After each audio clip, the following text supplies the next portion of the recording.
안녕하세요, 뉴스반장입니다. 당분간 서울에서 백화점과 대형마트에 들어갈 때 방역 패스를 확인하지 않습니다. 또 만 12세부터 18세는 어디를 가든 방역 패스를 적용하지 않습니다. 감염의 위험도가 낮은 공간이나 코로나에 걸려도 위중해질 가능성이 낮은 청소년한테는 방역 패스 적용을 중단하라는 법원의 결정이 나온 건데요. 14일, 대한민국 사법부의 참 이상한 판결 2개가 동시에 나왔습니다. 믿을 수 없는 이 판결은 판사가 판사로서의 자신의 신분을 망각한 채 극우적이고 보수 편향적인 사고로 마치 자신들이 대한민국을 지키고 수호해야만 한다는 신념의 산물처럼 보여졌는데요. 판사가 왜 방역을 해야 하고 판사가 왜 정치를 해야 하는지 알 수가 없었습니다. 판사는 법리와 판례를 가지고 정의와 공정을 위해 판결을 내리면 될 텐데요. 주제넘는 이 법비들의 작태에 개탄을 금할 길이 없습니다. 우선 서울행정법원 행정사부 한원교 재판장은 조두영 영남대 의대 교수 등 1023명이 보건복지부, 질병관리청, 서울시를 상대로 낸 방역패스 집행정지 신청을 14일 일부 받아들였는데요. 재판부는 17종의 방역패스 의무적용 시설 가운데 상점, 마트, 백화점의 방역패스 효력을 정지하고 12세에서 18세 청소년을 대상으로 하려던 방역패스 정책을 중단시켰습니다. 이 판결의 사유가 기가 막힌데요.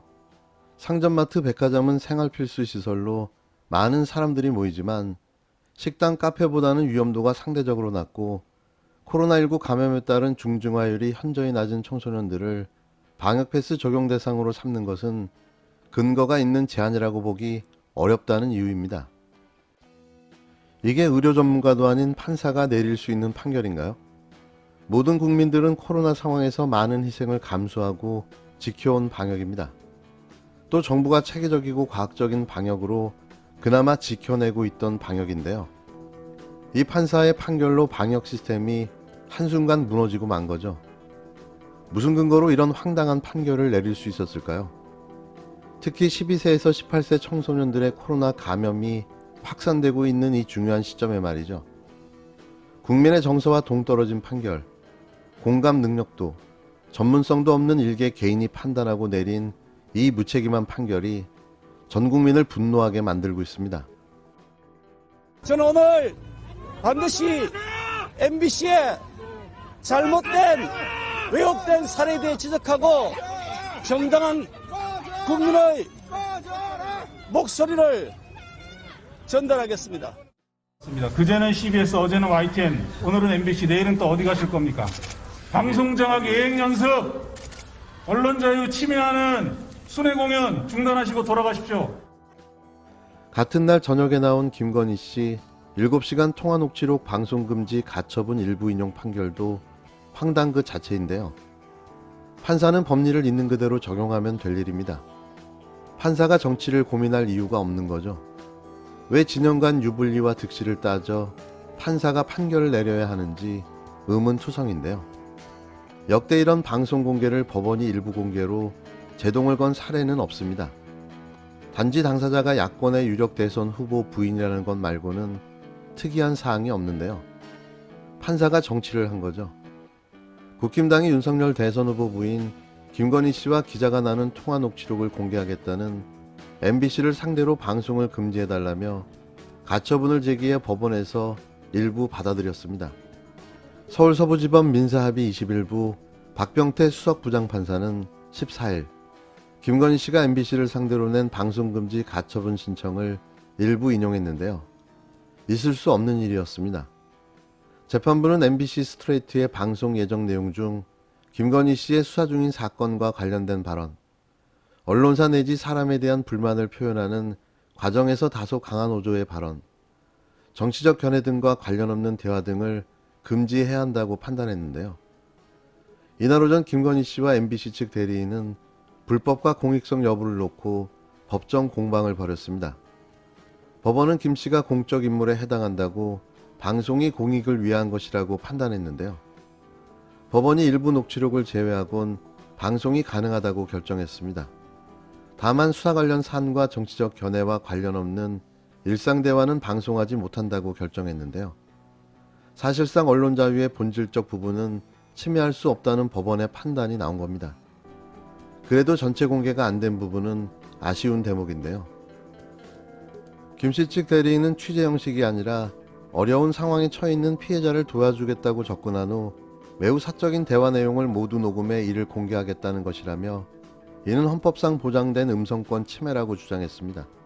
반면 MBC 측 대리인은 녹음 파일에 주목하게 된 경위는 대통령 가까운 거리에서 부당한 영향력을 행사할 우려가 있어서 국민의 알 권리가 필요하다고 생각했다며 유력한 대선 후보 부인으로 공익성 차원에서 공개가 필요하다고 강조했는데요. 판사는 절묘하게 줄타기하며 진영 간 기계적 밸런스를 맞춘 결과로 보여집니다. 어떤 정권이 들어와도 무탈하게 법복을 벗을 일이 없는 행보로 보여지는데요. 소신도 주관도 없는 정치적 판결이었습니다. 그나마 다행인 건 판결문에 김건희 씨가 어떤 내용의 발언들을 했는지를 적시해 김 씨의 수준이 어떠한지를 보여줬는데요. 같은 날 벌어진 두 명의 판사의 판결, 공부만 잘한다고 암기만 잘했다고 뽑힌 자의 국민 기만의 사법농단이라고 밖에 말할 수 없었습니다. MBC에서 일요일 날 법원이 지적한 일부 내용을 제외하고는 방송합니다. 예. 그런데 방송의 분량이 어느 정도인지는 잘 모르겠습니다. 전혀 모릅니다. 네, 서울의 소리는 앞으로 어떻게 대응합니까? 근데 이제 MBC가 두 번 보도하기로 했어요, 원래. 네. 이번 일요일하고 다음 일요일까지. 네. 근데 MBC가 어떤 부분에서 보도하는 거는 저도 모르니까 네. 전혀 가는 않습니다. MBC가 자율적으로 알아서 하는 거고. 네. 그래서 그 후에 이제 녹취록이 제가 정리를 했는데 한 5, 60곡지 돼요. 네. 그래서 MBC가 몇 곡지 했을 거 아니에요. 그러면 나머지 부분은 각 언론사마다 흥미거리가 있는 언론들한테 네. 몇 곡지씩 줘서 보도를 할 거냐 안 할 거냐, 확실히 할 거냐, 각서를 받고 제가 제공하려고 그럽니다. 윤석열 후보는 아마도 그래서였을 겁니다. 방역 패스를 철회하겠다던 윤 후보. 그는 QR코드 찍는 걸 패싱하다가 방역법 위반으로 과태료 처분을 받았는데요. 대통령이 되려는 자가 범법 행위도 서슴지 않고 있었습니다. 그의 전직은 대한민국 검찰청장이었죠. 법을 지키고 수호하는 자리에 있던 자가 불과 1년도 안 돼 법을 어기고 유린하고 있는 건데요. 그는 원래 그런 사람이었을지도 모릅니다.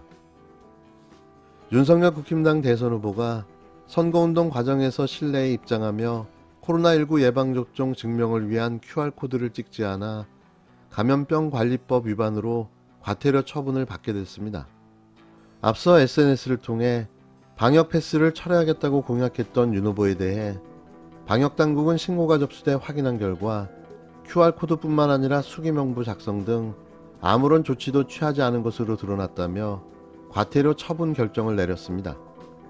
14일 방역당국에 따르면 윤 후보는 지난해 12월 28일 서울 여의도 페몬트 엠버서드 서울에서 열린 국가균형 발전을 위한 지방소멸 대응 특별법안 국회 발의 간담회에 참석해 코로나 예방접종을 증명하는 QR코드 스캔 등을 하지 않은 사실이 적발됐는데요.